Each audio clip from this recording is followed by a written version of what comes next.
আপনি আমাকে এখানে কেন নিয়ে আসলেন?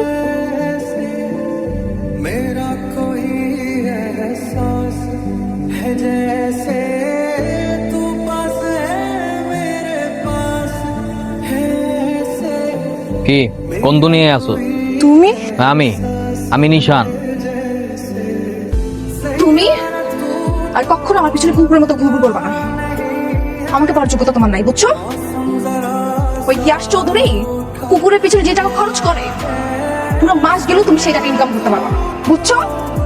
সো প্লিজ আমার লাইফে ঢোকার চেষ্টা করবে না। যার জন্য আমার কুত্তা বসিয়ে না, আজকে আমার এত টাকার এত ক্ষমতা হয়েছে যে আমি যদি চাই তো রিয়াসের গলায় কুত্তার চেন পরাইয়া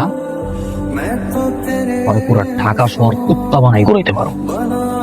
এরাও ব্ল্যাঙ্কেট তোমার পছন্দ মতো অঙ্ক বসা জানি মায়া ডারে নিশানাতে তুইলা দাও।